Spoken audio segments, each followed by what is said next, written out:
And Oklahoma coming in with a 51-2 record on the season. Just 2 games lost in 4 months, and now Texas A&M trying to win 2 here today to move on to their 9th Super Regional. In the circle is Mackenzie Herzog, the senior who has the most experience. She's been weathered through the storm and postseason from her previous stop with the Florida State Seminoles, winning a national championship there, and now she's trying to lead the Aggies here against this very high-powered OU offense.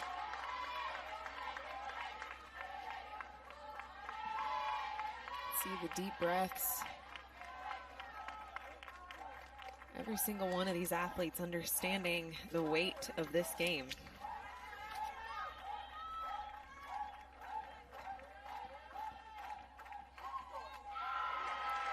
Herzog making her 4th appearance this weekend, and in 8.2 innings, she's given up 3 earned runs, 6 hits, struck out 7 in the process. We'll see what she starts off here with Coleman on that 2-1 and bounces a couple across for now a 3-1 count. Yeah, uncharacteristic for the very seasoned Mackenzie Herzog. Has had a lot of postseason experience. The only arm on this staff with postseason experience, let alone a 2018 national champion. So early struggle for her in the circle. Jada Coleman will find her way on. And already a leadoff walk, Tiffany. Not what you want to see from the leader in the circle for Texas A&M. 4 straight balls from Herzog there to walk Jada Coleman. And Coleman, who we know sets the table for this big bopper in Jocelyn Alo, the record holder for home runs in NCAA history. And now Alo gets in her stance. Sends this one and over the head of the left fielder, Grace Uribe, who may have misplayed that slightly. And in a game like this, you have to be crisp and on point with everything if you're going to try to slay this juggernaut. That might have been the longest and hardest hit single I've seen all year. This one hits off of the wall. And I hear you, Tiff. Got to be played better in the outfield. But Uribe, I think she's just struggling to understand and perceive where this ball was headed. Look how fast that ball traveled. The exit speed really playing a role there. Alo 4 for 5 this weekend, and we have seen the wind pick up since yesterday. There was a cold front that moved through in the overnight from Friday to Saturday. And so some gusty winds have helped to aid balls being hit into the outfield, and we saw 5 already this weekend fly out of the park for Oklahoma. But that one, a very long single. More importantly, runners at first and second, no out in the opening frame for the Sooners. Tiare Jennings was one of those who sent one flying back on day 1, Friday, against that run rule win over Prairie View A&M. I go back to that 4-pitch walk to Coleman. This is the first pitch that Jocelyn Alo sees. And that is why Jocelyn Alo is so good at what she does at the plate, is because she knew the pressure was on. Mackenzie Herzog had to come around the strike zone, had to come straight at Jocelyn, and she took advantage of it. Tiare Jennings finds herself in a great position, one that she's seen all season long as the top RBI producer in this Sooners lineup. 69, 5th best in Division I.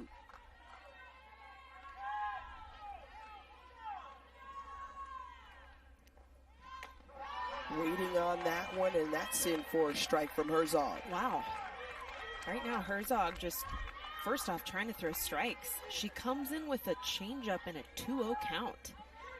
To me, that's confidence in the off speed. So if I'm Oklahoma, my antenna is starting to kind of tinker around going, okay, we're going to see the off speed today. And that one nips the leg of Jennings and now loads the bases for Grace Lyons. And you do remember, if you've been watching all weekend, Grace Lyons said bye-bye to one as well in this regional round. Yeah, back on Friday, we got to see the shortstop, the 4-hole, the leader of this team, one of many on this roster, go yard. And Tiffany, you and I have had many discussions about the phenom that is Grace Lyons. If you were to just pluck out her numbers and her performance during her career, she'd be a top storyline anywhere. But when you look at the roster here at Oklahoma, I hate to use the word buried, but very much shadowed between the other athletes that she plays with.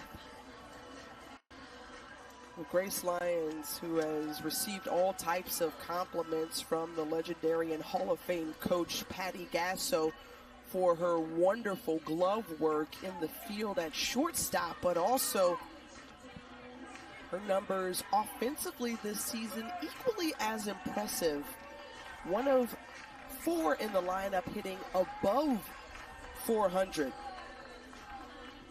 And the senior wanting to jump on Texas A&M, as that's been a weak spot for the Aggies this weekend, giving up 6 runs through a couple of games in the opening frame.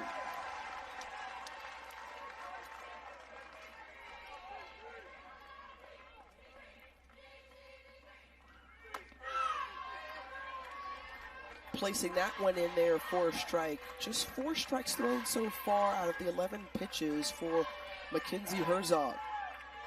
But perhaps that quick timeout in the circle will help her.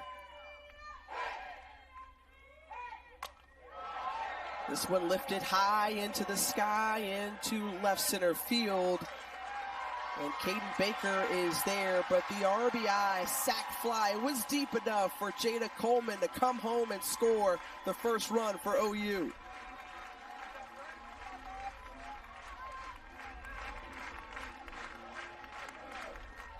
Well, you've got the wind blowing out. You've got your speedster standing on third base. And right there, Grace Lyons knowing that all she's got to do is get it to the green. And this is a rematch from yesterday. It was a close 3-2 decision in favor of Oklahoma. Patty Gasso felt like her team could have done a better job offensively in taking advantage of some places to draw walks, to get on base, to move runners home. And now with Lindsey Elam up to bat, the unanimous captain, as you've said, Aaron, for this team, OU could do some more damage.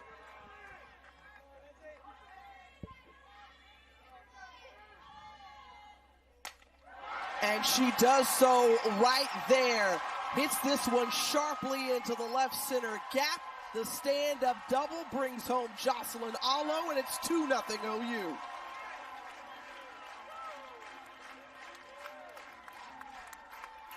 So far, the Sooners seeing the ball exceptionally well. And just taking advantage of the opportunity, a couple of early miscues, just a little bit of sloppiness from Herzog in the circle. When you're facing an offense like this, Tiffany, you can't afford the walks to start an inning. You can't afford the hit by pitches. When you're struggling to throw strikes, you get yourself in a position where you're behind. And if you're facing an offense like this, you have to get ahead. Well, Jo Evans, as you mentioned, picked up career win number 1,300. She said the way that we were able to do it was all the more special in that comeback victory. But you have to think how much emotional energy was spent through those 2 games yesterday to stave off elimination to get to this point.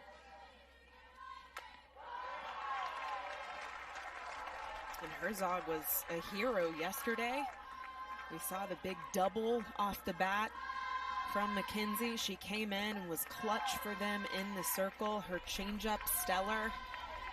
And just a different look, I think, in inning 1.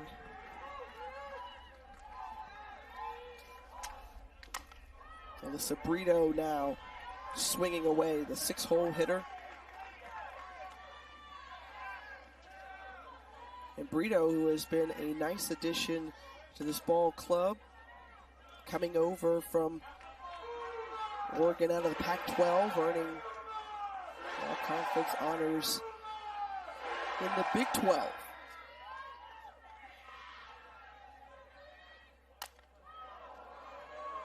This one into shallow right field, tough play. Wasn't sure who was going to get to it. It drops. And OU with a 3-0 lead.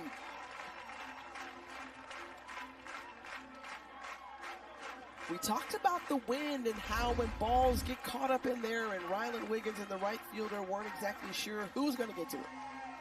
Well, flags are blowing, but no excuse. That ball needs to be caught from Wiggins, and I think even more so Smith in right field. Her momentum moving towards and through that ball in the air. I'd say that she probably should have called that ball off, a little bit easier of a catch in right. And you see the 6 errors committed this weekend for the Aggies. Coming in at an untimely place, but how about that timely swing there from Jana Johns, the third baseman, and right now the Sooners are pouring it on.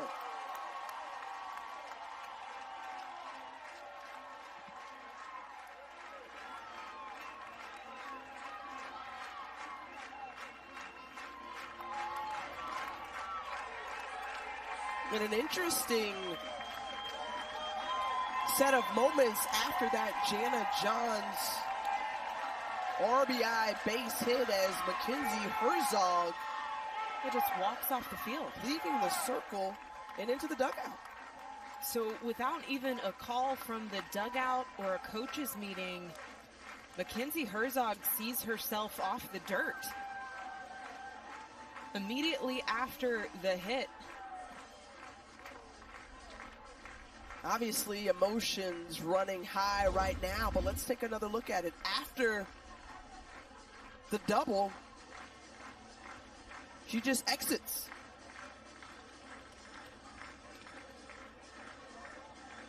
I'll tell you, Tiff, it's hard for me not to at least note that at this point in the season, at this stage, what this game means to your seniors, to your head coach, just the way I think that exit was handled doesn't feel good as a teammate. Well, you just mentioned how she has the most postseason experience of anyone on this team, but perhaps there was a conversation with Jo Evans and the coaching staff that after giving up another hit or run, perhaps her day would be done in the circle. Yeah, you never know what the internal conversation is or the preparation of a plan B. Hey, if this happens in this situation, we're going to bring so-and-so in. But surely from the optics of what we just witnessed, couldn't feel good as a teammate to watch how that was handled.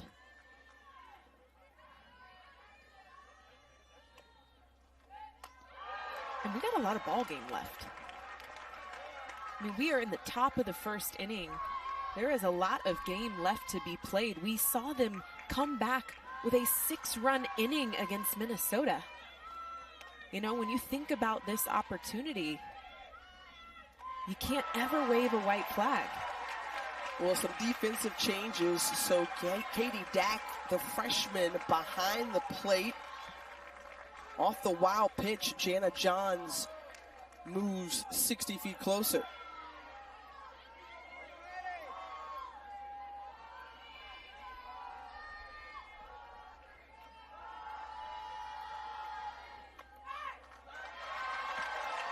And the walk to Riley Boone. So Boone at first, Johns at third, and Taylon Snow coming to the plate.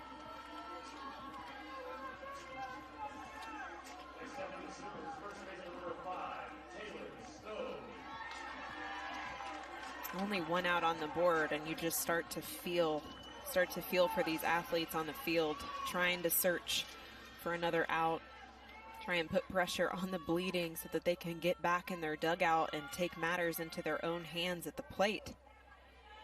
Aggies the home team, right? They've got a little bit of an advantage here, having last at bats.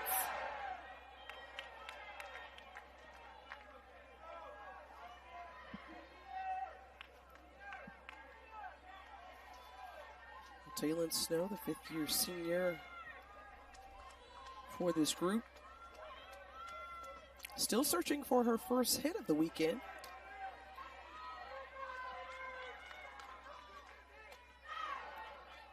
Swing and a miss, and Riley Boone goes to second base, so she grabs an extra bag, her fifth stolen base of the season.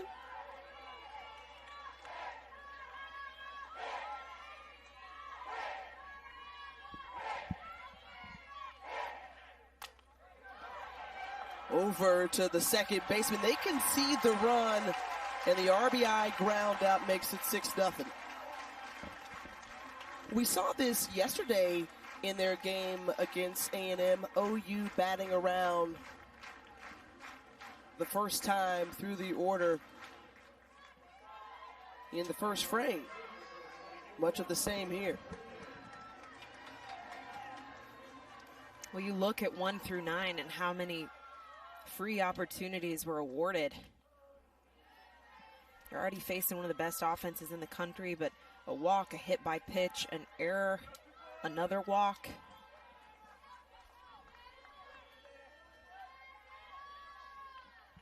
And both of these teams came in 1-2. Leading the nation in walks was Texas A&M. They're now tied with 236 walks before today's game. And OU just taking advantage of those free passes. Coleman led off this ball game to start the inning with a walk.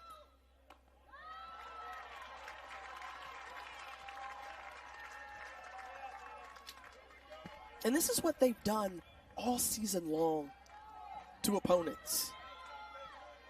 Entering the weekend, they had outscored their foes on the other side by seemingly like a cajillion.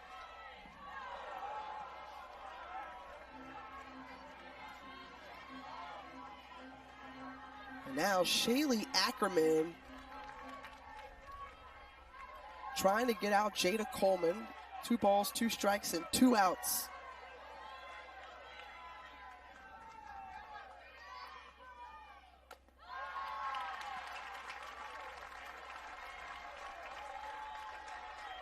You know the Aggies have it, right? You know that they have been tested. They're in arguably the toughest conference in the nation.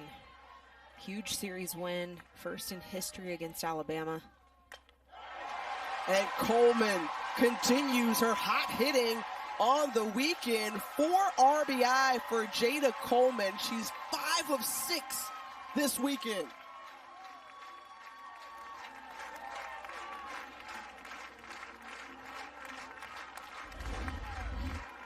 Coleman came into this game batting .800 on the weekend.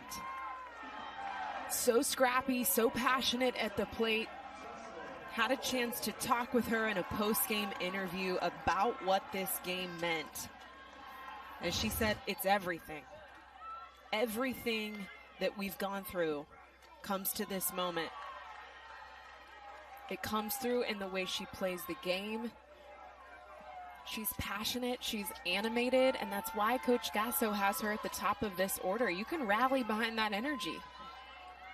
She told you it's like her playground. Allo laces that one to left, no doubt about it. Jocelyn Allo brings them all out of the dugout. Fans standing in Marina Hines Field, a 2-run bomb.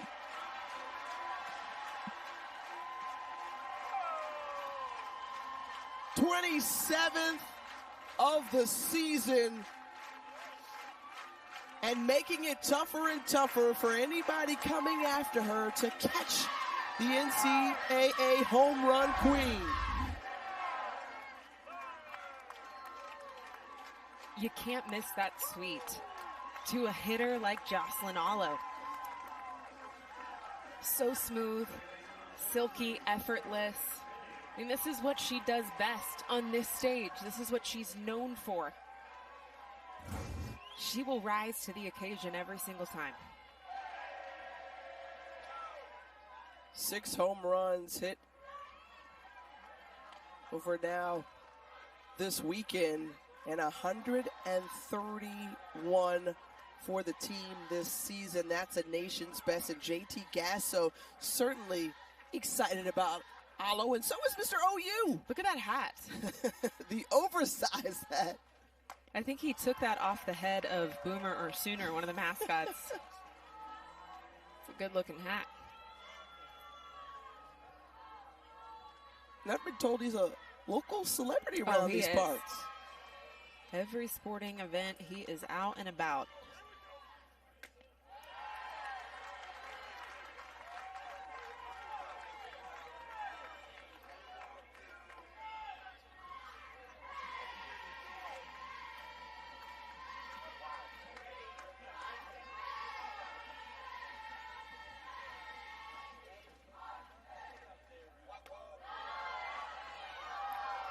Jennings goes around, says home plate umpire Mike Bartling.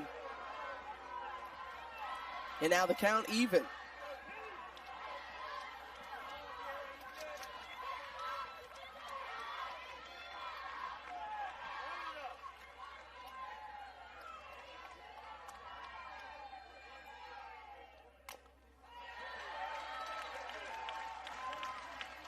We've seen already in this first inning the reigning national champions playing poised,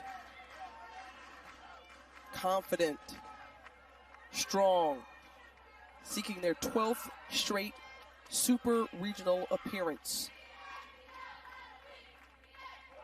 And Jennings strikes out. They tried to throw her out at first base. It hits her arm, and the inning continues. But I tell you, if you're an Aggie fan, literally nothing is going in your squad's favor right now. You can feel just the collective deep breath on the infield right now, deflated. The energy, and my challenge to Texas A&M right here is to realign with what you're here for.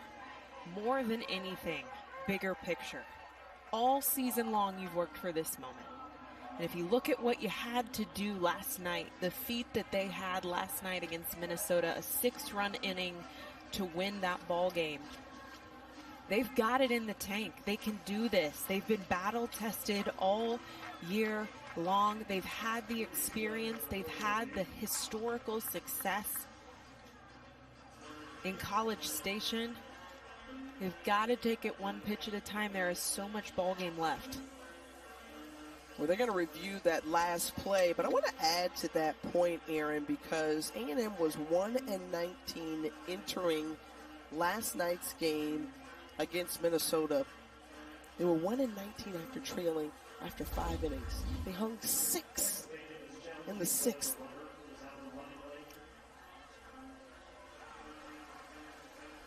So I think the challenge here is the path of the base runner trying to throw down to first base.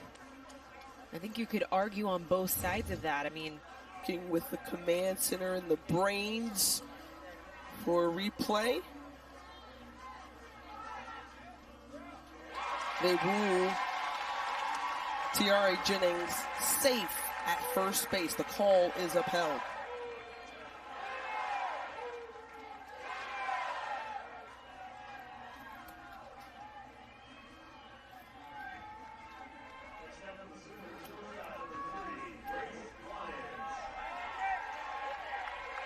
Well, back to Grace Lyons, and if you're just tuning in, the first 3 batters got aboard to lead off the ball game for Oklahoma. Grace Lyons bringing home the first run with an RBI sac fly. She stands in again.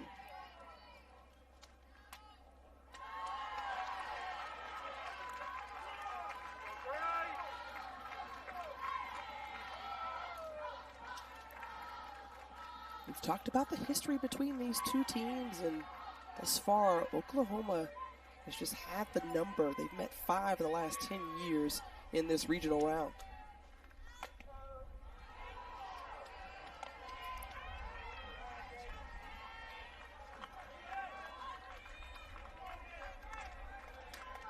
And this is what the OU lineup has done thus far in this inning alone.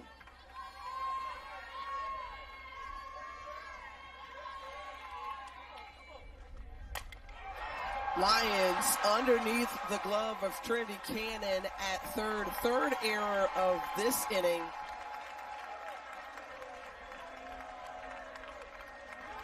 And that will really be the question, is if they are going to award that as a base hit or an error, because it looks here in the replay, no contact made. And it does look like they are going to put the error as an E5, so Cannon at third base. Right through the wickets. A hard one off the bat of Lions. And your heart just goes out to A&M because when it rains, it pours sometimes, and this is just the most unfortunate timing for Texas A&M in this regional final.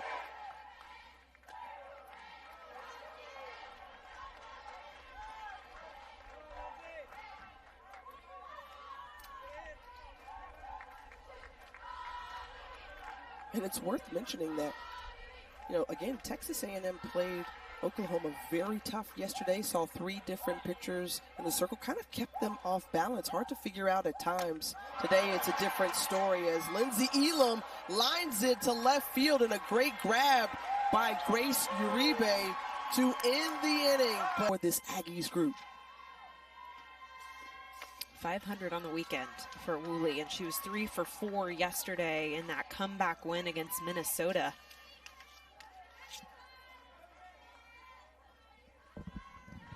Well, the senior Haley Lee, who has had great offensive numbers yet again this season, has had 4 hits through 3 games to go along with 4 RBI. The 2-0 count. And May gets it in there for a strike. Well, Nicole May pitched 4 of the 5 innings, struck out 7 as she and Hope Troutwine combined for that run rule no-hitter. Beautiful off speed, just under 60 miles an hour.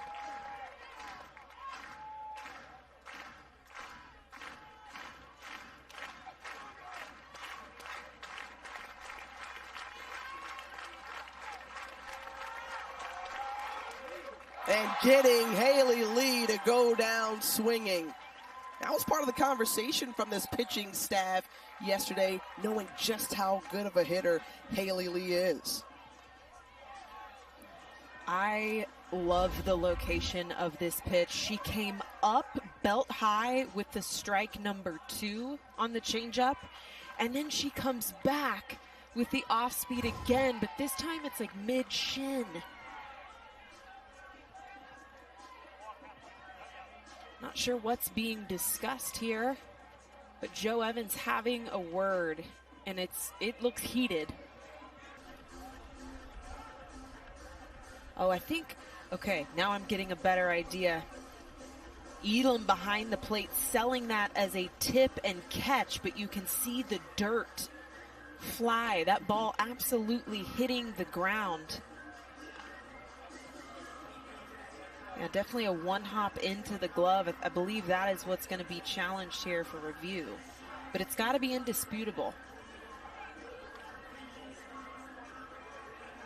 There's the foul tip. So if that's the case, Haley Lee would come back to the plate and have another swing at it. Well, the question is, was there a throw down to first? Right.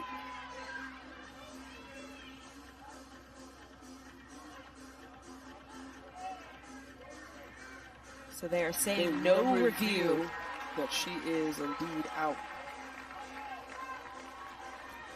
So here's my question, Tiffany. He comes back to say no review. Does that count? Does the ask, does the fact that they went to the heads, does that count as one of her reviews? We don't know.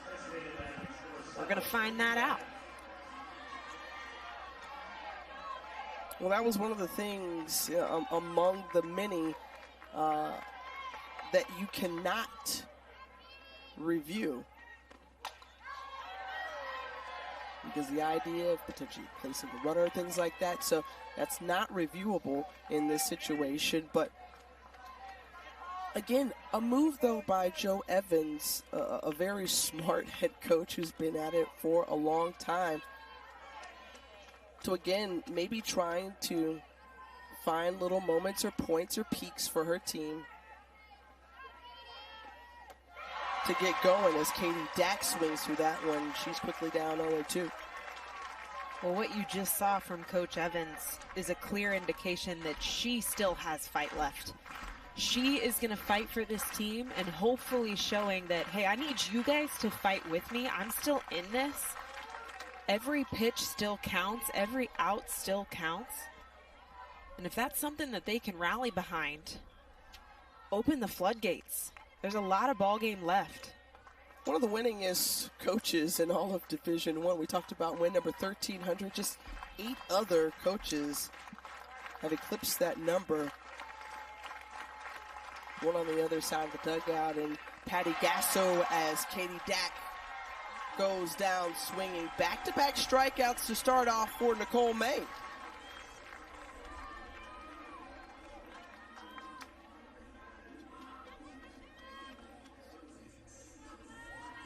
That off speed from Nicole May still playing a role.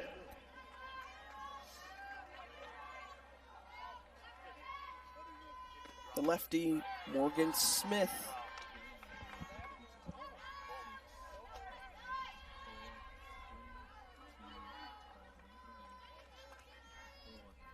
Welcome into the Norman Regional. The top-ranked and top-seeded Oklahoma Sooners jumped on the board quickly, exploded for 9 runs in the top half of this first inning as they are seeking their 12th straight Super Regional appearance. Aaron Miller, Tiffany Green here with you from Marina Hines Field. Morgan Smith up to bat as Nicole May getting her second start of the weekend. Back-to-back strikeouts among the first 2 batters she's faced in this Aggies lineup.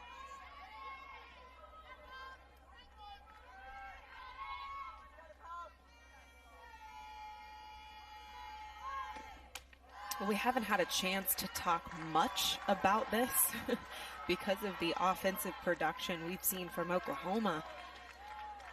But when you've got 9 runs up on the board, obviously a lot more room to get trickier, to kind of throw some more funky stuff in the circle. May really settling in because of the absence of Jordy Ball.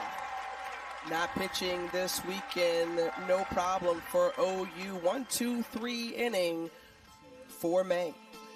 And she'll get her shot. She picked up 2 wins this weekend.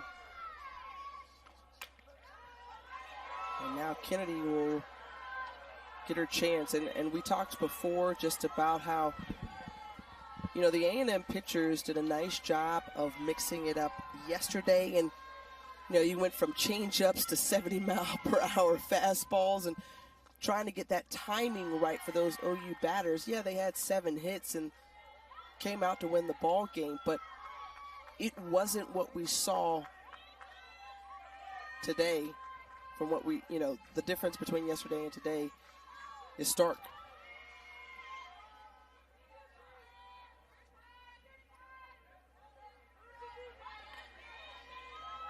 And right here, these are the counts that she's going to have to own. Those transition counts, 1-1. And she gets the bite from Brito. And the more she can start to win those conversion counts, the 0-0s, the 1-1s, obviously the 2-2s, but needing to continue to poise herself in control against Oklahoma hitters and not work from behind. Off speed there at 57 miles an hour. We did get to see Mackenzie Herzog yesterday challenge the timing of Oklahoma. Her off speed looked beautiful. We didn't get to see that so much here in the first, as Mackenzie Herzog almost walked herself off the field. And already the off speed starting to show very nicely for Kennedy. And this one just bouncing fair over the third baseline, and Alyssa Brito leads it off with a double. Brito with her 4th double this season. So much adjustments. This is a game of adjustments. She's early on the off speed, and she sees the curveball now deep in under the hands to get the barrel around it, just squeaking fair, and sets the table for Jana Johns. A number of extra base hits here today. Jana Johns was a part of that collective group, had an RBI double last inning, and this is an Oklahoma team that leads the nation in a number of offensive categories. Brito moving to third on that wild pitch as Haley Lee goes behind the plate.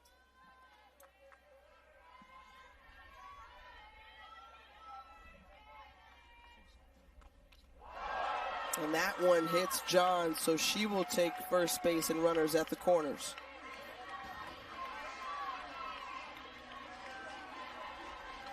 Well, this would absolutely be my game plan if I am in crimson and cream. Knowing the late break backdoor curve of Kennedy, I'm going to toe the line. I'm going to get on top of that plate. I'm going to challenge her on that corner to cut across the strike zone. And if I'm on the right side of that batter's box, I'm going to squeeze it. I'm going to get as close as I can to home plate.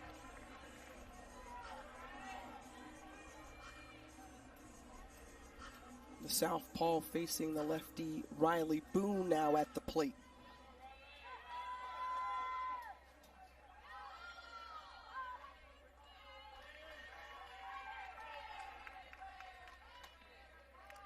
And you can see Trinity Cannon specifically from third base playing closest, but all the infield charging in. Yeah, defensive setup. They're going to squeeze Riley Boone, especially those corners. Cannon pinching in from third. This is one where you've got to be a brick wall in the infield. Keep it on the dirt. A trio of errors for Oklahoma. Pardon me, Texas A&M last inning.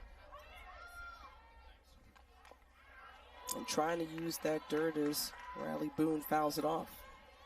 Well, on the flip side, if I'm Riley Boone, I'm looking at how far back Uribe in left field. She's almost to the warning track. Excuse me, it's Dak now out there in left, but a huge amount of space between Woolley and Dak. See if she can punch it over, committing there. It's strike two.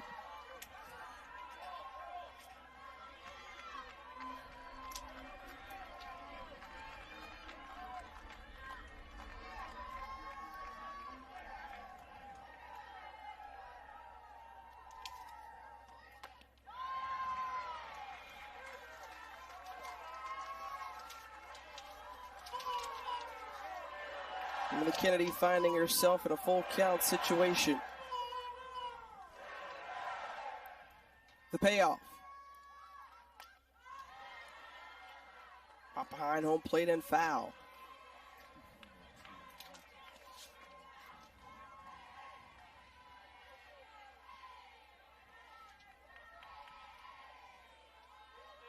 If you're Kennedy, you can ill afford to walk Riley Boone. That's how she got aboard last inning. But Oklahoma leads the nation in walks.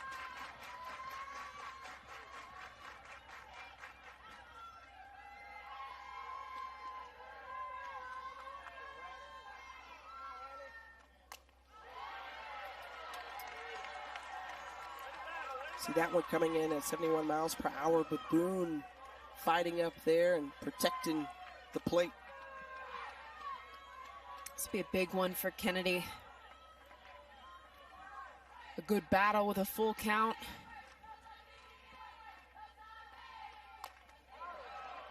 And lines it to second base into the glove of Rylan Wiggins. Well, the Women's College World Series returns to Oklahoma City. The action begins Thursday, June 2nd at noon Eastern, live on ESPN. For more information on the 2022 Women's College World Series, go to NCAA.com, the official online home for all 90 NCAA championships.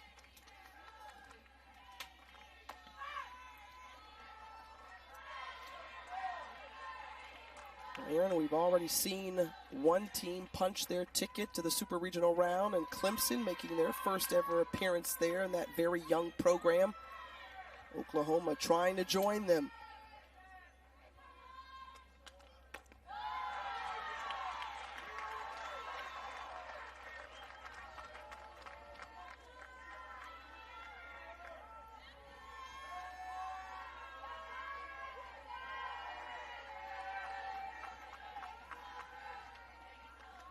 And Taylon Snow pulls it over to the second baseman, bobbled, and still able to throw out Snow in time.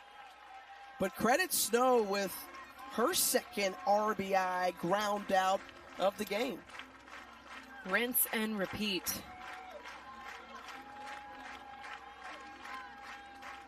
Taylon Snow using the dirt, using her speed. That's a good call at first.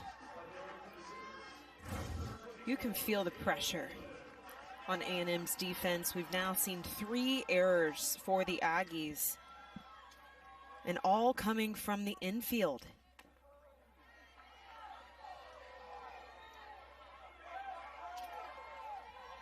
In situations like that, isn't that what you want to do if you're a team? You want to put that pressure back on the opposing defense, make them make a play.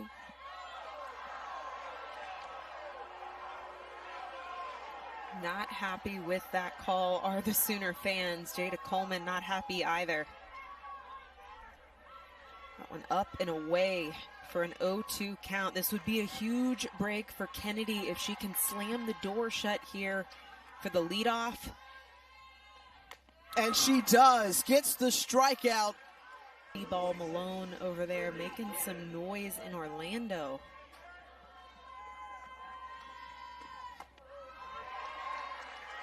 And starting it off here in the second bottom half is Trinity Cannon.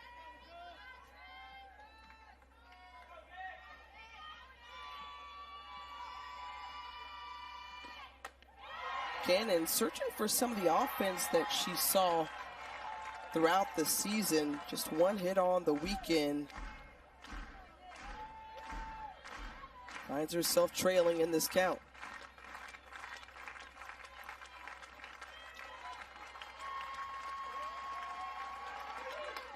And the strikeout looking as Nicole May has struck out 3 of the first 4 batters that she's faced today. In such a groove. You can feel just the different level of energy that Nicole May has brought to the circle today. It's Championship Sunday. She understands the stakes, and she's going to rise to the opportunity. Coco Woolley puts this one in the air and just out of play over the dugout. And that's important because Nicole May, who earned her stripes last year in that Women's College World Series final, all the more important now because if you've been following OU softball, Jordy Ball, the freshman phenom, yeah, who is out right now, unsure of when she will return to this pitching staff, and all the more important for May and Troutwine to fill in those gaps as Jordy Bahl is looking on. Yeah, let's address the elephant in the room, right, Tiff? I mean, we don't know the status of her arm. We don't know the status of her health, other than just the very broad discussion that Coach Gasso has had. It's day to day. We're going to use her if we need her, but we are prioritizing what's best for Jordy Bahl and her career. So we have not seen her here in regionals. Site number 1. Will we see her possibly next weekend?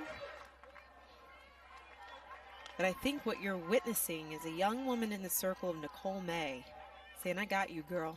I've got your back. It's the beauty of a staff. And Oklahoma having the depth. Hope Troutwine flashing her greatness yesterday. Sure does help when your team puts up a 10-run spot to figure out that freedom. They average about 9 a game, and so you think about what Nicole May has done. We talked about really her pitching the bulk of the innings to get that no-hitter, along with Hope Troutwine, the complete game from the North Texas transfer Troutwine yesterday. And Coco Woolley, who has been hot all weekend long for Texas A&M, is retired.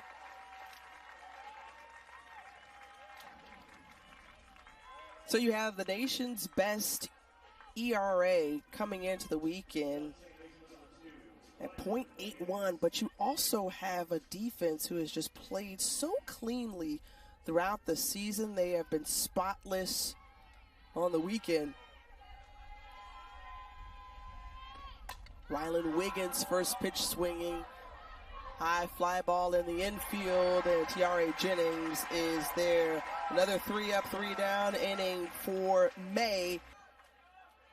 You think about all the anticipation that the 64 teams come in with. You work so hard, you fight to get to this point, but this is also a day filled with mixed emotions because 32 teams will see their season come to an end. Yeah, that's the double-edged sword of this weekend. You get to you get to Elimination Sunday, rather, and you want to celebrate who moves on to those regional or super regional sites, but you know that comes with a very hard goodbye. And it's tough, especially being a player at the collegiate level. Your heart just extends to all those seniors out there. Jocelyn Allo being one of those. Her family looks on to celebrate her career and her accomplishments.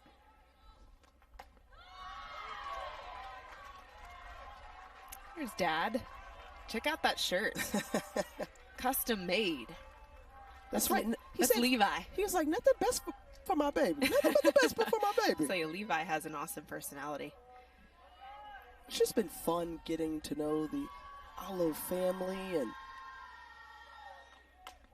just documenting the career of an outstanding player like Jocelyn Allo as we send it to the studio.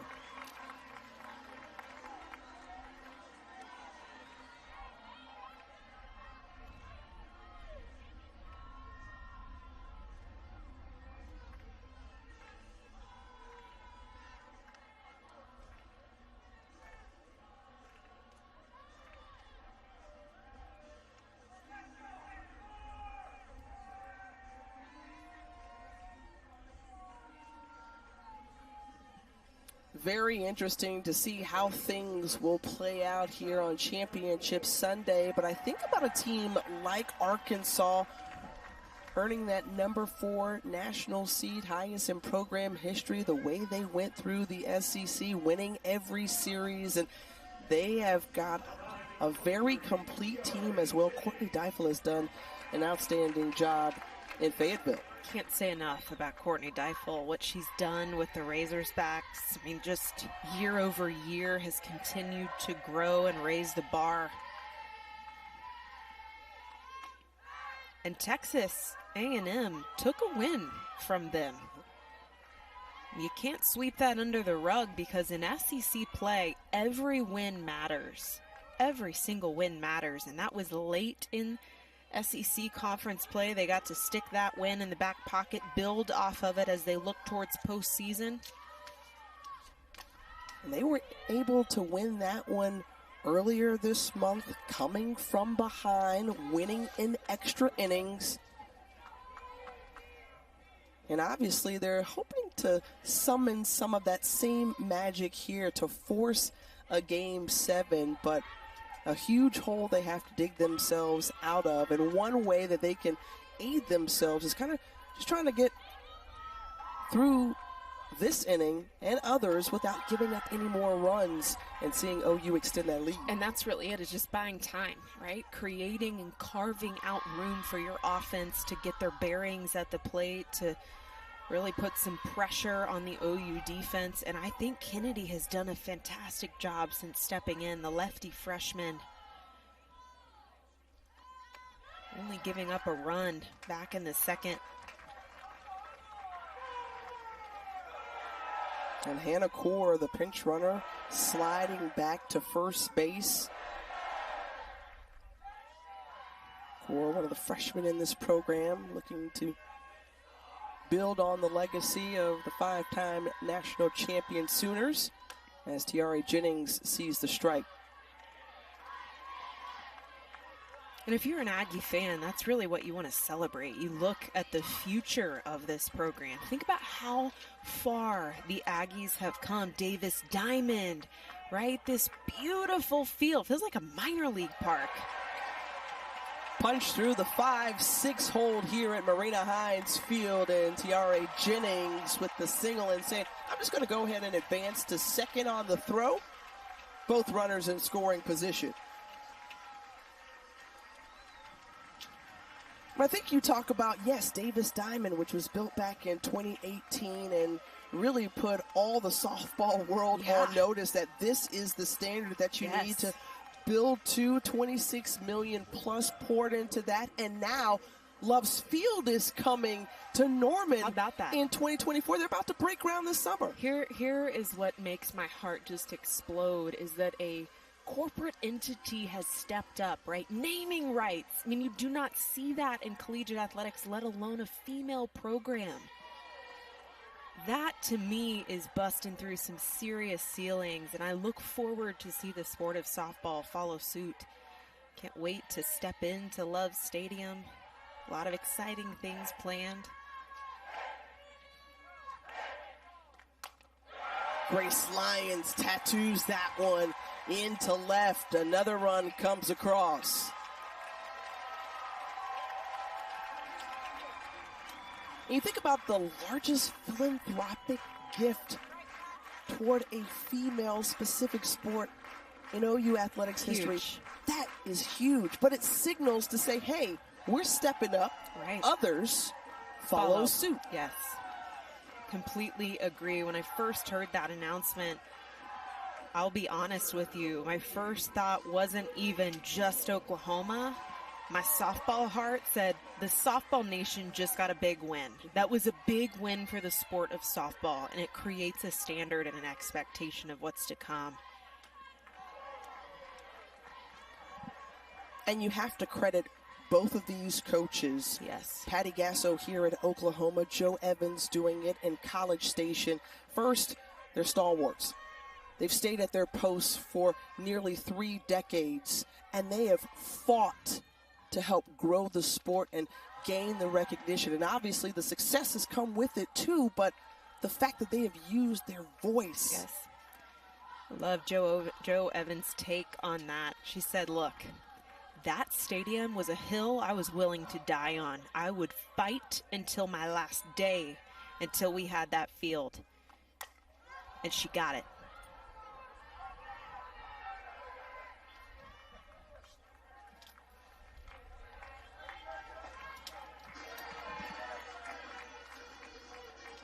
The impact of both of these coaches, Tiffany, I think is really the overarching theme here. The storied, historical career for both of these women. Hall of Fame coaches, the winningest coaches, and the best to ever do it on both sides of this field. So much respect for both of these women.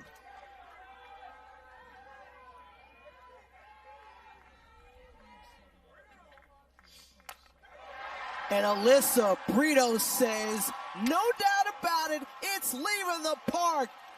A 3-run shot for Alyssa Brito. And right now, the Oklahoma Sooners look unstoppable.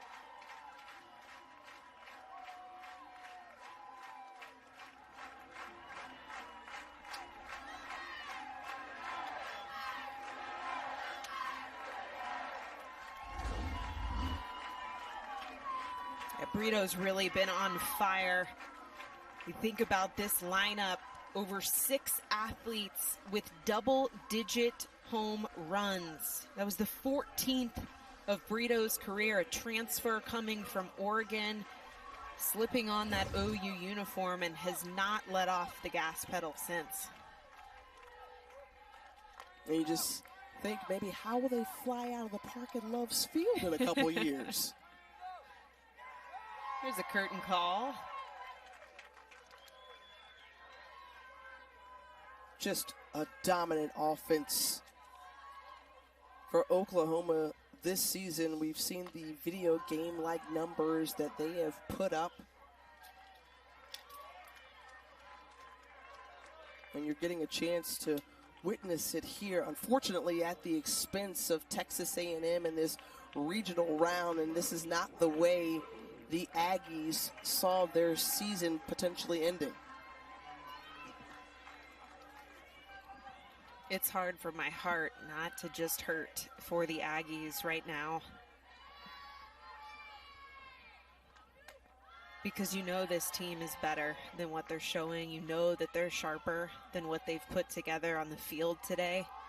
You think about the fight that they had last night, the comeback win against Minnesota to get to this stage here on Sunday, and you just hurt. You hurt for them. 6-3 put out ends the inning. Out since 2000. It was the first title Oklahoma had secured. As Mackenzie Herzog leads off the inning with the first base hit of the ball game given up by Nicole May. One pitch, one swing. Mackenzie Herzog, who struggled in that first inning in the circle, you glad to see some smiles from her, able to compartmentalize those two sides of the game. That is not easy to do. That is not an easy thing to do, and she did it well. We hear all the time, and this is easier said than done, taking it pitch by pitch, and it comes off as cliche, right? And to a degree it is. However, it is really that mindset that players have to take to wipe away what just happened and focus on what's ahead.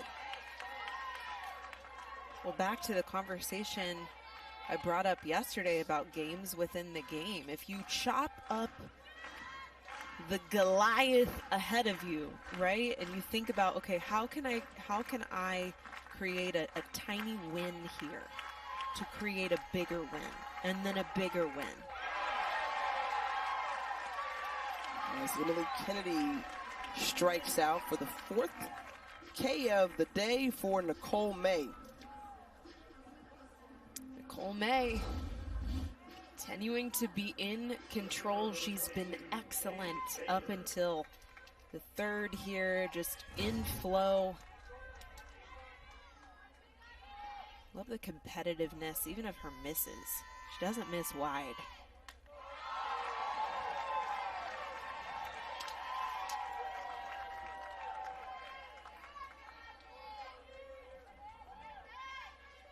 Caden Baker,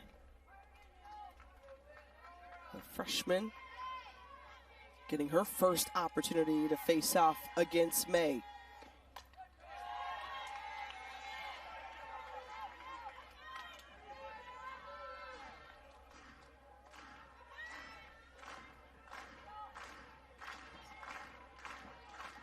Becker 3 of 8 on the weekend with 4 runs.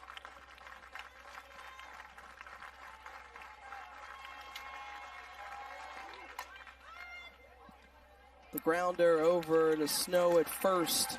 2 down. Well, don't miss a minute of the action from the NCAA Softball Regionals. We'll take you to the best live action on the 7 Innings Live show on ESPN+. You can see every game and every big moment on the way and on the road to the Women's College World Series only on the ESPN networks.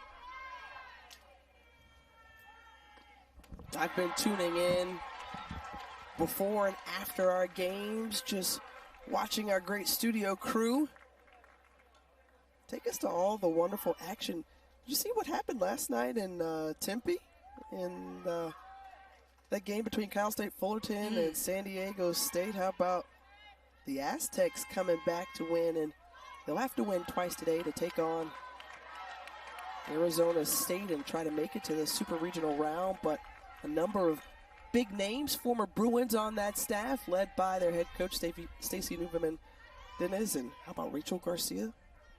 Yeah, San Diego State's the real deal. Yeah. They are the real deal.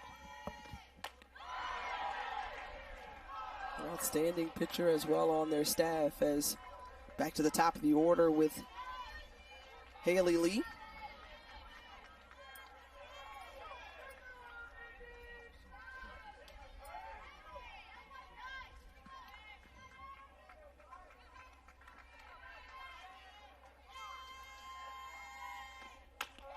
Lee racked up first team All-SEC honors, and we have mentioned all weekend just how much of a force she's been offensively throughout this season. 2 for 4 against OU pitching. The rest of the team hasn't fared as well.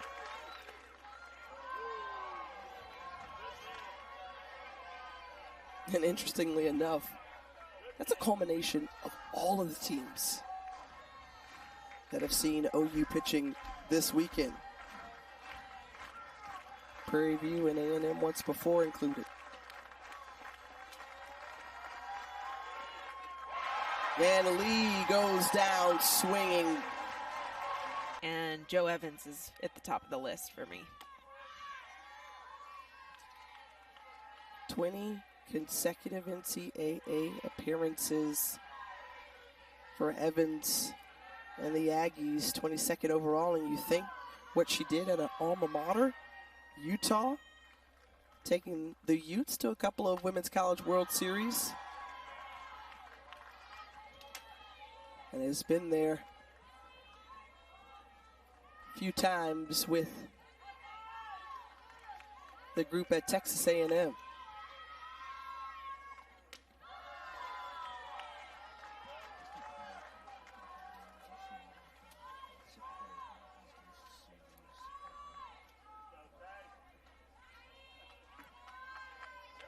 Snow with a couple of RBI groundouts.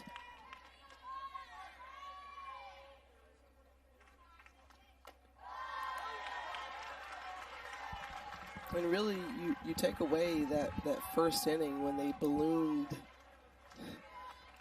the lead to 9 after 1. Be a 5-0 ball game. You could chew away at that a little bit differently if you're Texas A&M, as Taylor Snow is awarded the walk to lead it off here.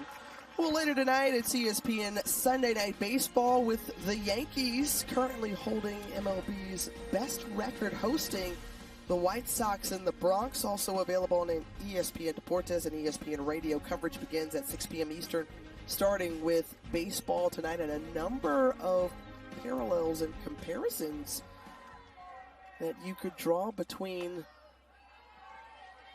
the Bombers and the Boomer Sooners. Look at there.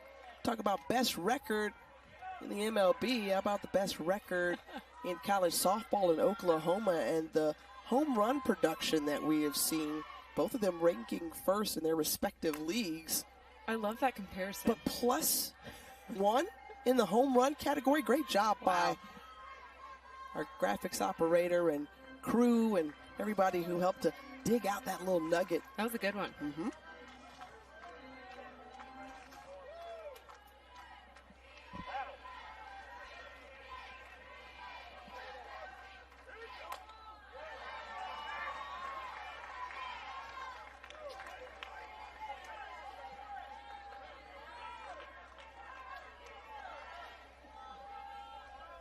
Well, Jada Coleman in that leadoff spot gets this team going. Packed house. Every seat in this stadium full. It's been a sold-out crowd all weekend long. Such a good turnout. A lot of support here in Norman.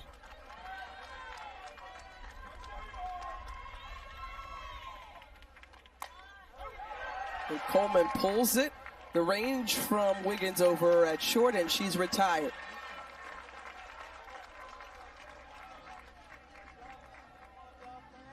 And Home Run Village awaiting a bomb perhaps from Jocelyn Allo. She's hit 27 on the season.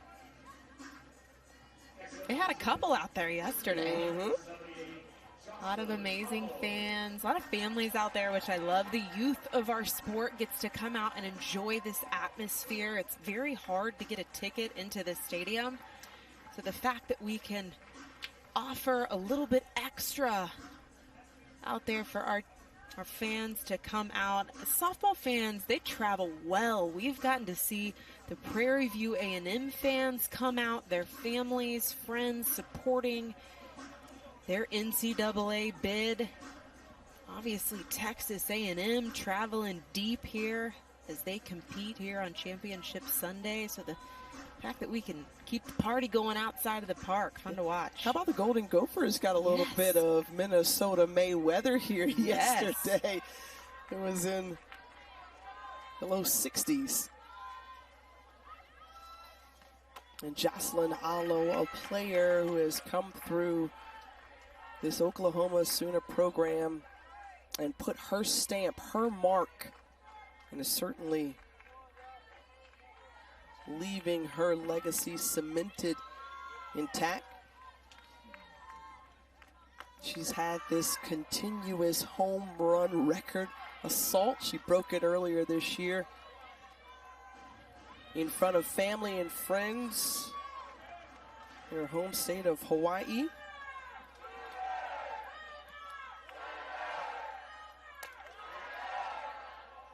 And that one goes foul.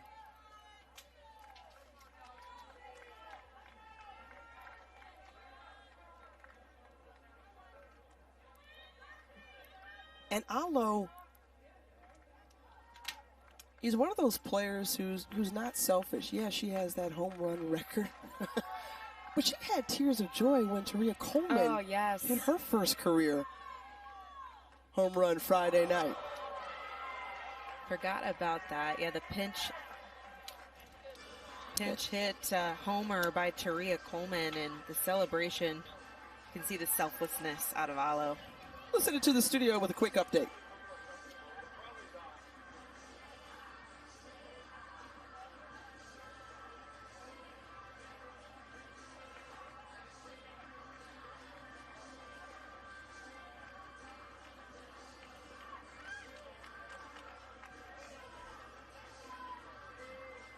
Thanks so much, Matt. When you think about the regional win record coming to an end yesterday after a shutout victory by the Cardinal, they're duking it out here on Championship Sunday, trying to make it to the Super Regional round.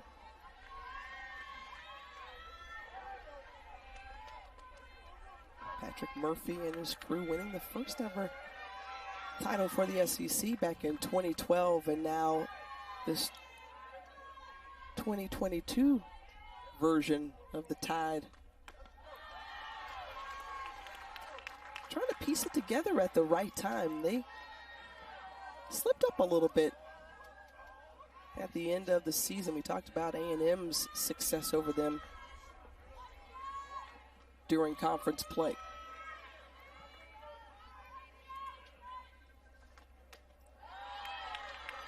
Nice pitch by Kennedy. I'm not sure where that one missed.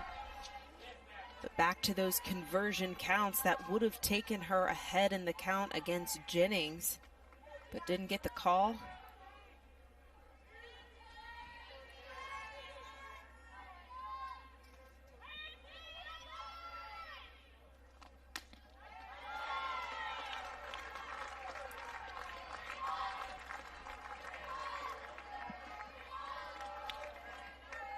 We'll get a chance to chop it up with the Hall of Famer Patty Gasso just after the break.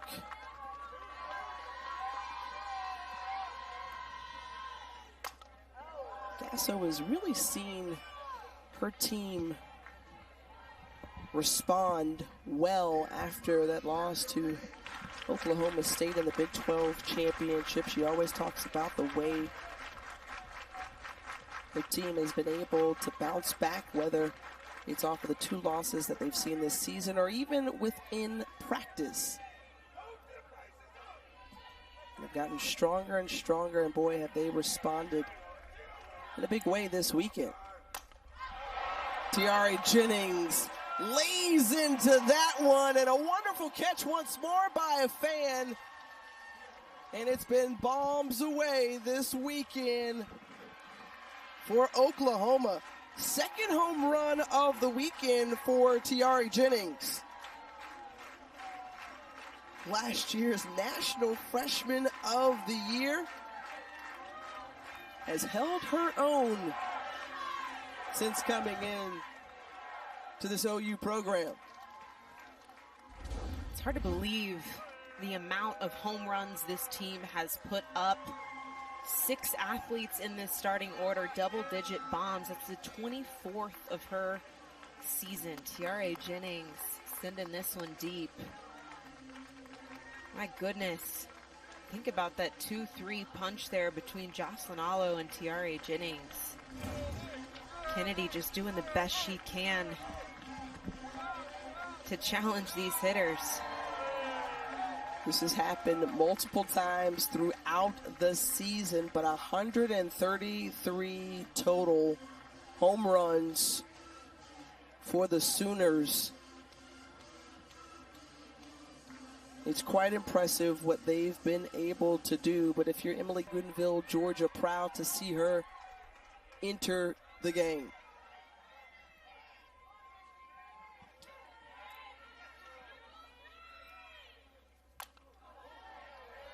Coach Joe Evans talking so highly about this senior.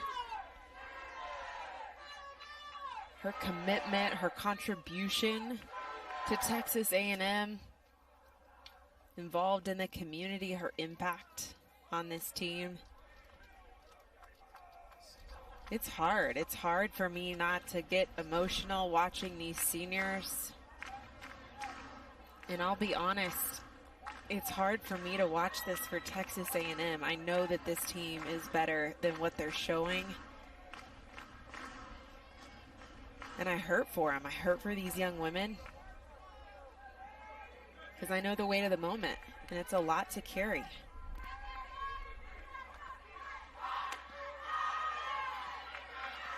There also has to be a source of pride and accomplishment in knowing that you've given your very best.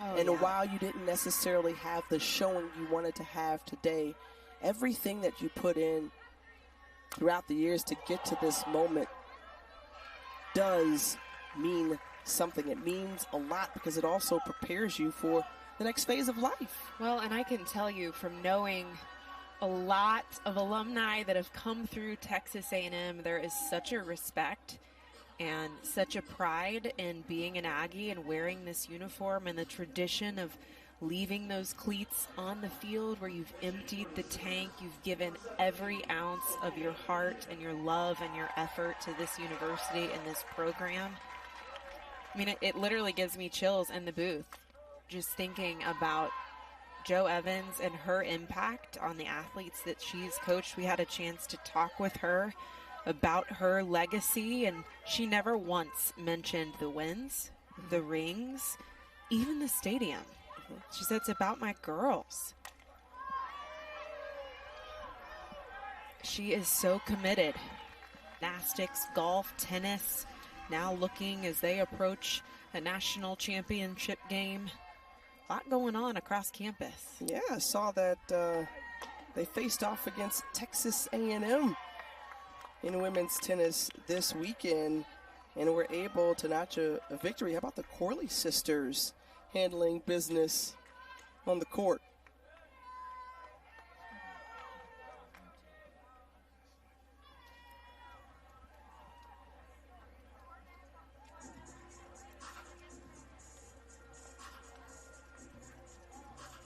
And you have to give so much credit to that woman right there, and Patty Gasso and her staff. JT Gasso, her son, Jennifer Rocha, the pitching coach, and all the coaches who she's helped to prune and develop. The coaching tree extends, right? Yes, so it you've really got does. Melissa Lombardi went to Oregon, and Kenny Gajewski over at Oklahoma State, Tim Walton at Florida, among many others.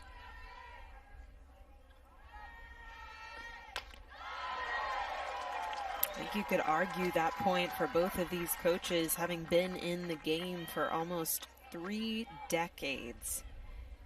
All the women that they've coached and how that they've kind of stretched their arms out across the softball landscape.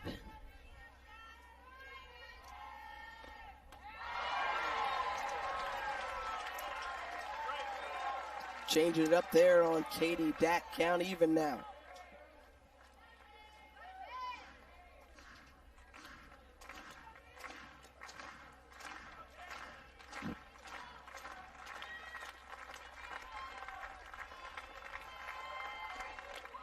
And May gets the strikeout. 6th of the day as we quickly check in with my boy Matt.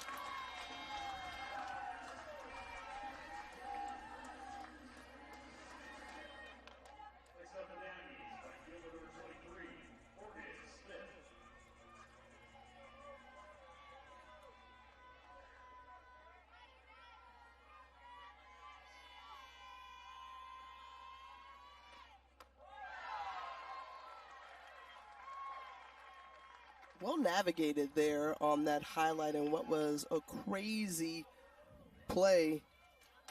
As we'll see, 8 super regional sites next weekend, 16 teams will advance. Already with their ticket punched to the super regional round, Clemson and Florida. And Morgan Smith getting the second base hit of the day for the Aggies.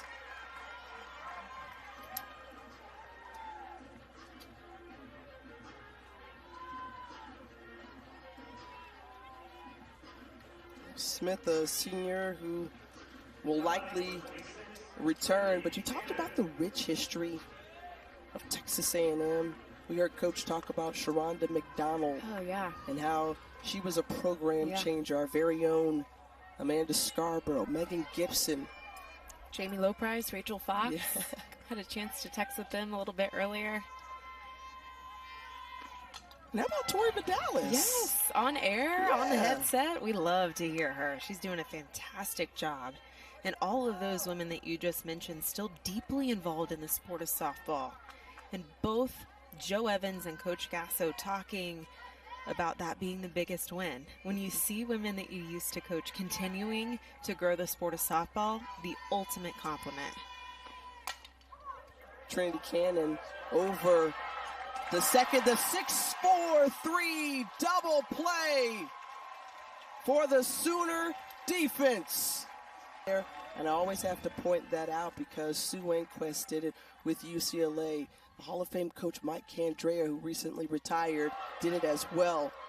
And Taria Coleman, who came in as the pinch hitter, first pitch she sees, bops her in the head, and she's at first.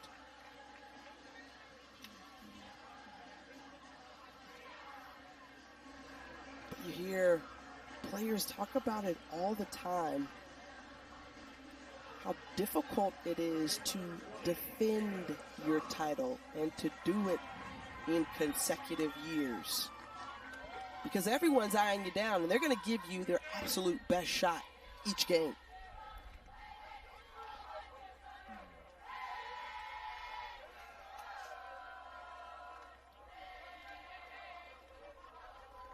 Just to remind our viewers, we're in run rule territory, so the game could come to an end in this bottom half of the inning with a 17-0 lead for the top-ranked Sooners.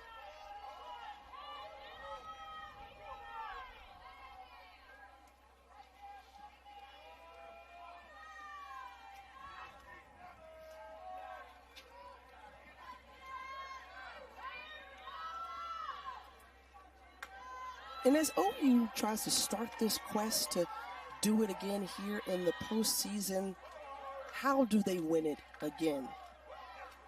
It's really hard to play with that pressure.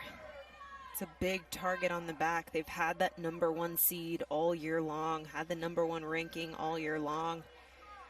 And we talked about it. It's been tough to manage. Coach Gasso talking about just the outside pressure and that constant buzz of talk and expectation, and it's not easy. It's not easy to win a title, and it sure as heck is not easy to do it back to back.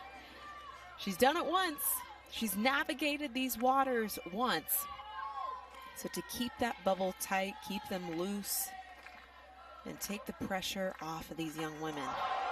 And another hit by pitch to the head, and the fans here don't like it.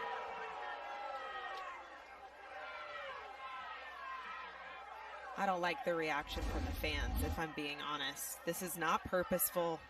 The senior trying to do her best in the circle. I hurt for her. She doesn't want to award free bags. She's not trying to go after the helmets. Everybody just calm down, doing the best she can. And as we carry on about that conversation of a repeat, Oklahoma's only lost 2 games. What did you feel was critical in those 2 losses for the Sooners that other teams can maybe pick away at? Well, Dulcini downright beat them. She pitched her tail off. She was sharp.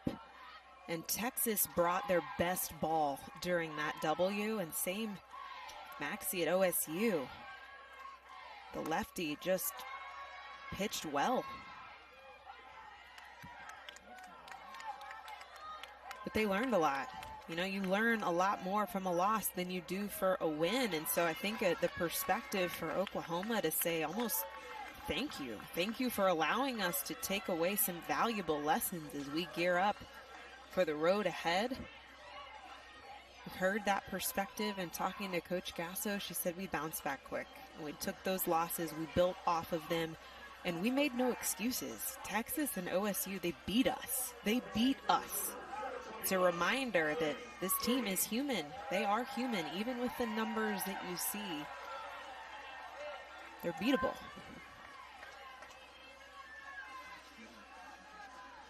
And I think some question, well, how much more beatable are they without Jordy Bahl in the circle,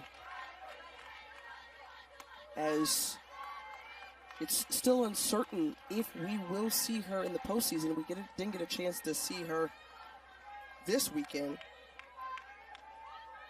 But the Big 12 Freshman of the Year just came in like a wrecking ball in the circle.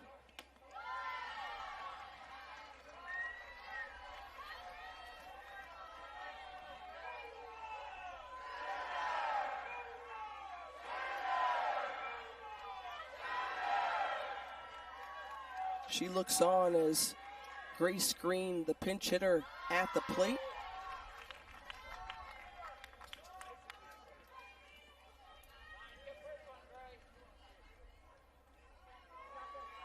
And folks, if you're just tuning in, Aaron Miller, Tiffany Green here with you from Norman, Oklahoma. The Sooners, 5-time national champions, trying to defend their crown and well on their way to making it to their 15th overall Super Regional.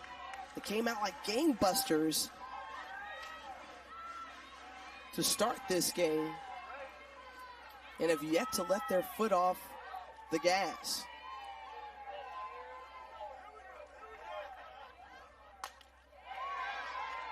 The grounder over to Wiggins. She bobbles it, and it's just been that type of day for Texas A&M as we head back over to the studio.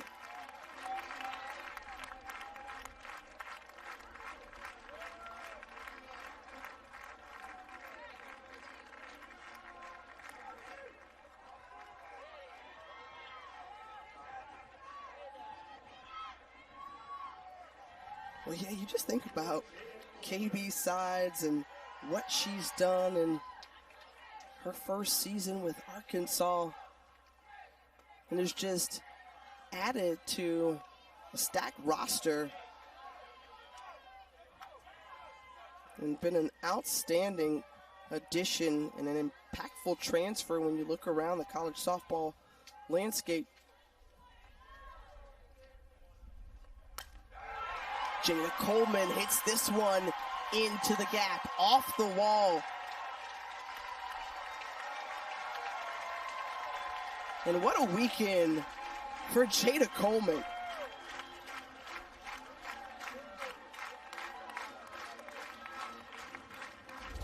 Came into day 3 here, hitting 800 on the weekend.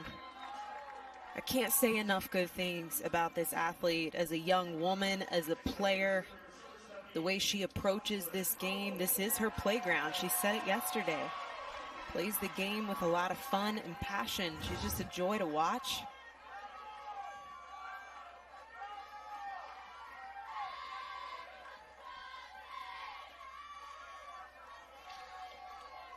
And when you think about Jada Coleman's future,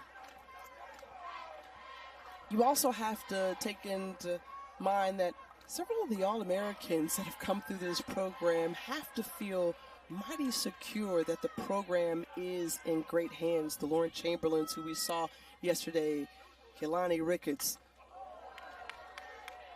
Nicole Penley, Shelby Penley, her sister. I mean, of course, you, my friend, and you've done a really nice job balancing your point of view and perspective. But when you think about those faces that have come through this program, how more secure do you feel like? Yeah, there's a lot of pride, yeah? A lot of pride. You see the women that carry on the tradition and wear the uniform with a lot of respect. And again, I keep zooming back out. Like this team plays for bigger things. Outside of the wins, the losses, the championships, Coach Gasso is a woman of many talents, but more than anything has a heart for the growth of female athletics, has a heart for women in sports. I'm so thankful to have been a part of that story and a part of that legacy.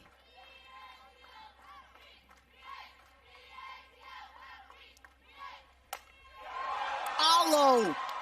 See ya! Oh, that one goes foul. Just foul. So close. That was a gift to Home Run Village. A gift to Home Run Village. She's just like, wake up. Hello. Hey, what's going on? How are you guys? I want to make sure you remain a part of it all.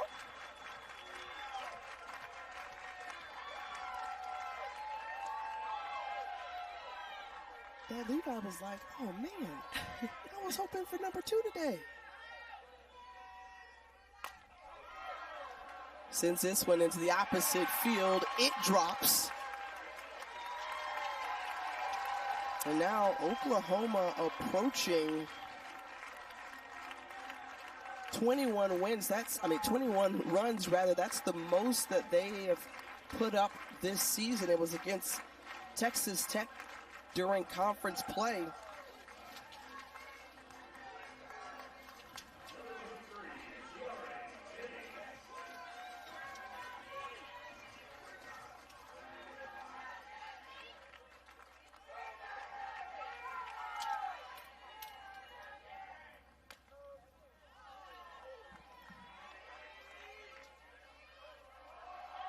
And safe to say that Oklahoma and Patty Gasso have a dynasty going here in Norman.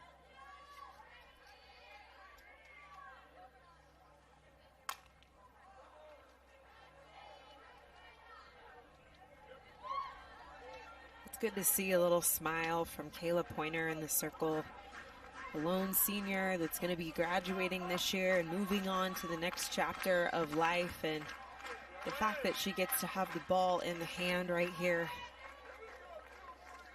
I keep coming back to the emotions, but I feel it, and I know what that is like. This is not an easy place to be as an Aggie. Doesn't feel good. And you mentioned it, the score just really not dictating the talent on this team, the fight that this team has had all year long. I personally have so much respect for just the history of Texas A&M and the journey that got them here.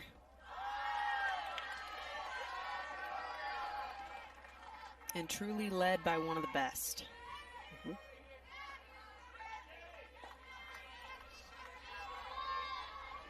Well, just the balance of the woman that Kayla Pointer is, being a student athlete, being heavily involved in the community, a part of the SEC community service team.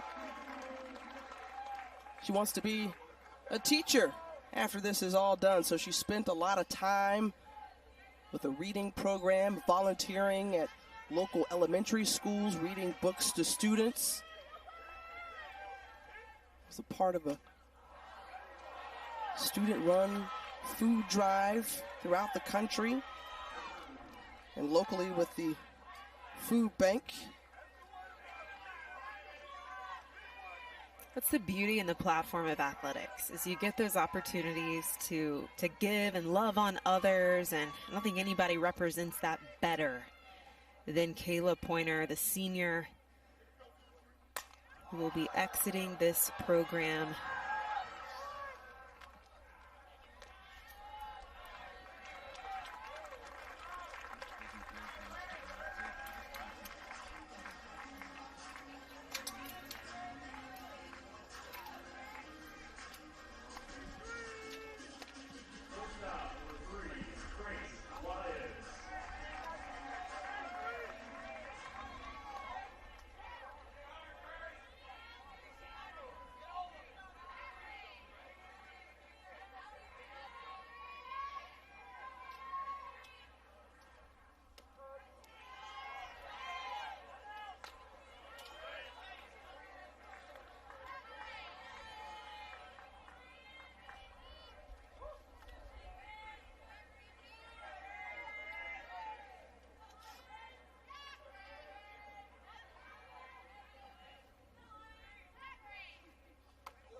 And Pointer ahead in the count, 0-2 to Grace Lyons.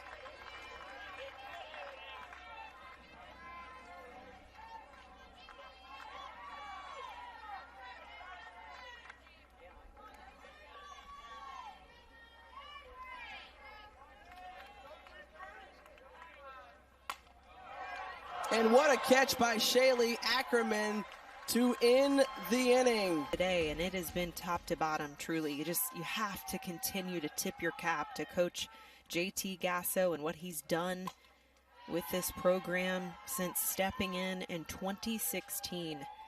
Man, he's been in the driver's seat, been one of the top hitting coaches to be on the lookout for, and truly his contribution is something to witness. There's a good look at JT Gasso. They're expecting their third child this season. as Coco Woolley is retired, and we'll send it back to Matt. When you hear that, because Alabama is one of those teams that you expect to see the last weekend of May, and when you think about that regional format and the super regionals since it was instituted in 2005, Alabama has been there every year. They haven't missed one. In jeopardy of that now. A lot of craziness already. Mayhem is upon us, ladies and gentlemen. I don't know if you've buckled in yet, but things are going to continue to get spicier across the 8 sites as we look towards super regionals. It's just the beginning, and you look over in Tallahassee, Mississippi State blanked Florida State to force a Game 7.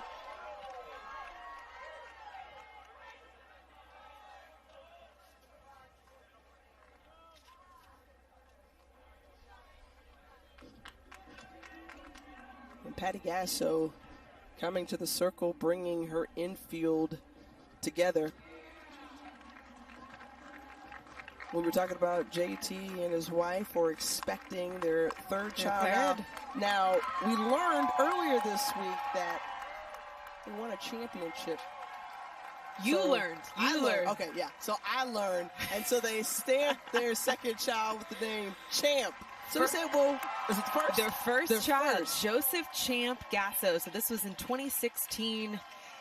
Andrea Harrison was her maiden name, played at UCLA. She's sitting out there on the party patio deck. And so the bet was, all right, you go out, you win a championship if you're able to secure a national title. We will name the middle name of our child Champ. And so there it is. That is how Joseph Champ Gasso was born. Thank you for correcting me on that background, as you have greater intel than I. But then we said, okay, well, for number 3, if you win a title here this year, do you have a name in mind? And he says, yeah, we got some options. We got some things.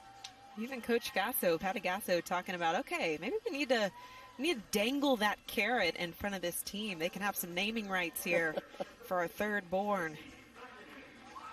Just a fun story, a very historical family. My goodness, the youngest, DJ Gasso at Utah. Mentioned Andrea Gasso now, who had won a national title at UCLA. And now JT Gasso here with his mother.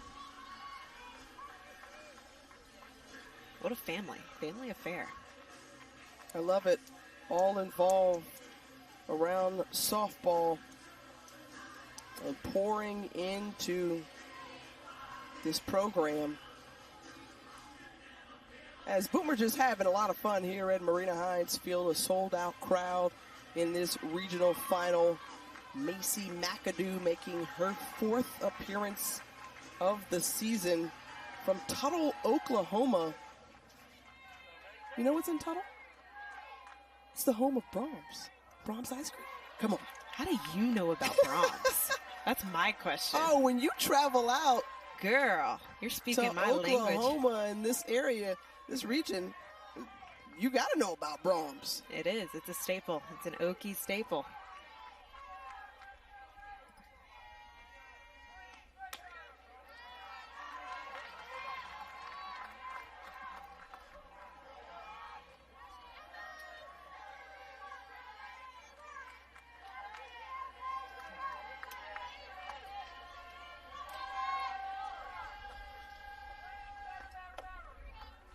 So McAdoo inherited a 2-1 count, and she walks Rylan Wiggins. Well, when you think about what this Oklahoma team is on the brink of right now, they're 2 outs away from securing the largest shutout victory in regional final history, going back to 2005.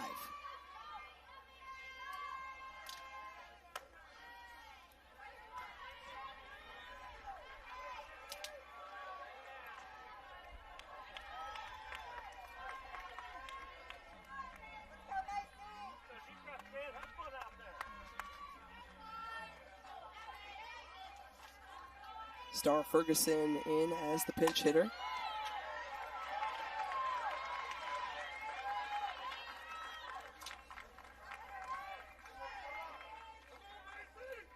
Macy McAdoo getting some reps here in the circle for Oklahoma.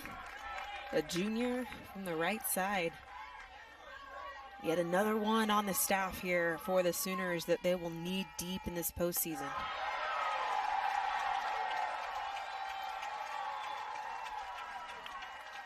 You know, you fans can sense a victory, but they were also happy to see McAdoo trot into the circle.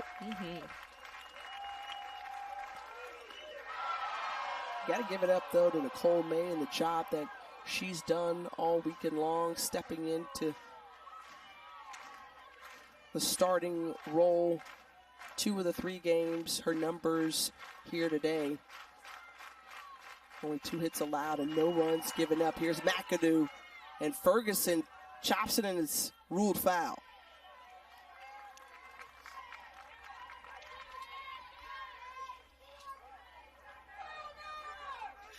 What a lift she's given the Sooners in the circle this weekend, combined for that no-hitter back on Friday against Prairie View A&M. And puts her team in great position yet again to capture their 37th run rule of the season.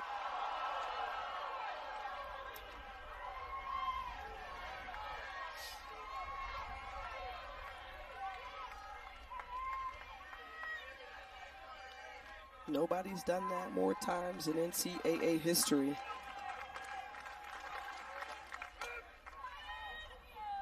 And just to think, eclipsing that number that they set just last year in terms of Mercy Rule wins.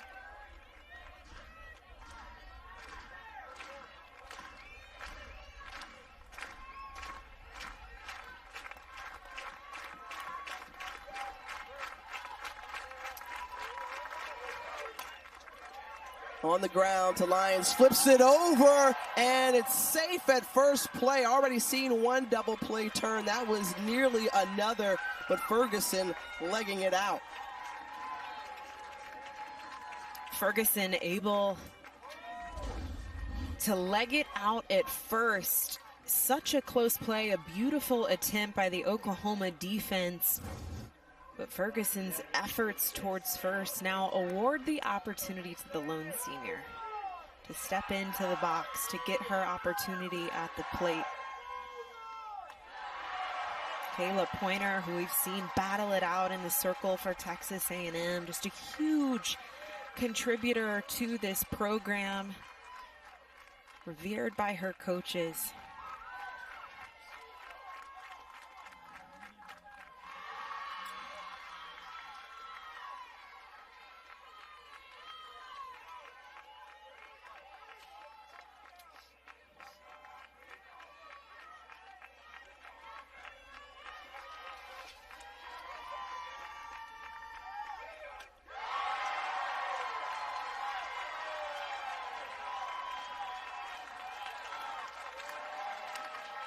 Oklahoma. 1 strike, 1 out away for being super regional bound.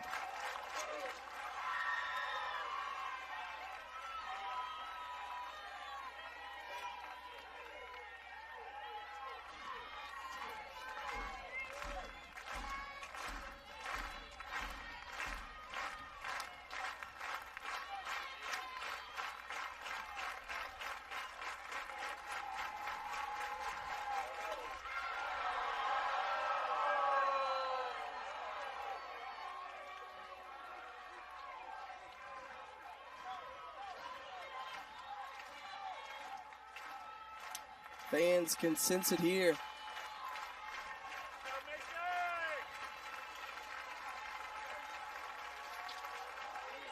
Strikeout, that ends the ball game. A statement made here in Norman as the reigning national champions going to their 12th straight super regional. And they did so in impressive and dominating fashion, which they have done all season long.